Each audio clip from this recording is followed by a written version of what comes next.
I was 18 years old when I got married. I belonged to a very conservative family, a Baloch family, where good daughters never say no to their parents. My father wanted me to get married, and all I said was, if that makes you happy, I'll say yes. And of course, it was never a happy marriage. Just about after 2 years of getting married, about 9 years ago, I met a car accident. Somehow my husband fell asleep and the car fell in the ditch. He managed to jump out, saved himself. I'm happy for him. But I stayed inside the car and I sustained a lot of injuries. The list is a bit long. Radius ulna of my right arm were fractured. The wrist was fractured. Shoulder bone and collarbone were fractured. My whole rib cage got fractured. But that injury that changed me and my life completely was the spine injury. Many people came to rescue. They gave me CPR. They dragged me out of the car. And while they were dragging me out, I got the complete transection of my spinal cord. Those 2.5 months in the hospital were dreadful. I was at the verge of despair. One day, doctor came to me and he said, well, I heard that you wanted to be an artist, but you ended up being a housewife. I have a bad news for you. You won't be able to paint again. Next day, doctor came to me and said, your spine injury is so bad, you won't be able to walk again. I took a deep breath and I said, it's all right. Next day, doctor came to me and said, because of your spine injury and the fixation that you have in your back, you won't be able to give birth to a child again. That day, I was devastated. I started to question my existence. Why am I even alive? So what kept me going was, one day I asked my brothers, I know I have a deformed hand, but I'm tired of looking at these white walls in the hospital and wearing these white scrubs. Bring me some colors, bring me some small canvas. I want to paint. So the very first painting I made was on my deathbed, where I painted for the very first time. What an amazing therapy it was. Without uttering a single word, I could paint my heart out. I could share my story. People used to come and say, what lovely painting. So much color. Nobody could see the grief in it. Only I could. And that day I decided that I'm going to live life for myself.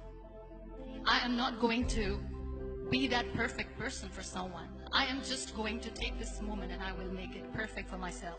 That I'm going to fight my fears. So I wrote down one by one all those fears. And I decided that I'm going to overcome these fears one at a time. You know what was my biggest fear? Divorce.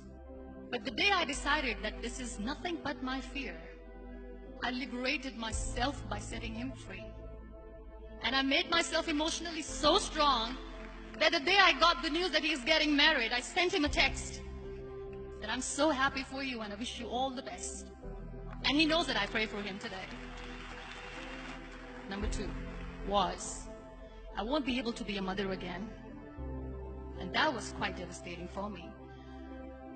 But then I realized there are so many children in the world, all they want is acceptance. So there is no point of crying, just go and adopt one. And that's what I did.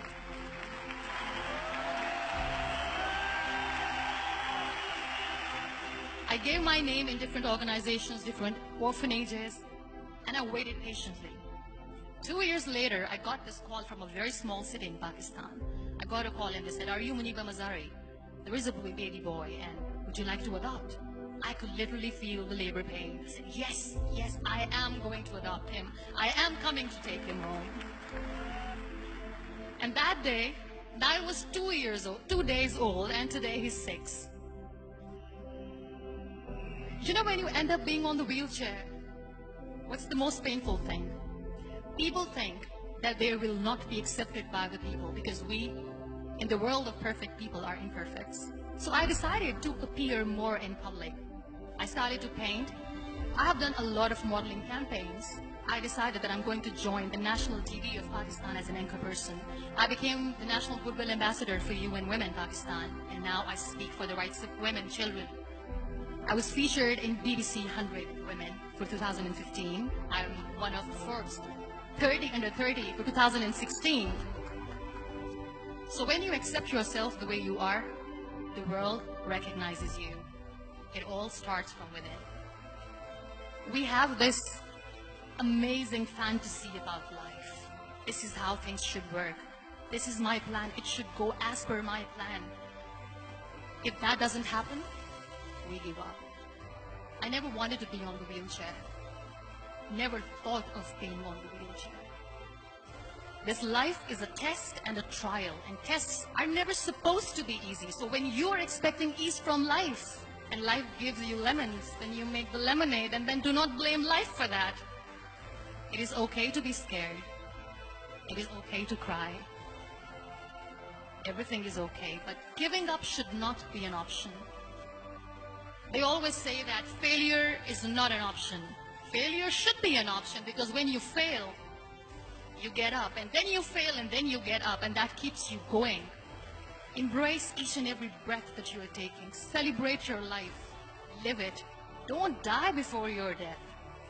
Real happiness lies in gratitude.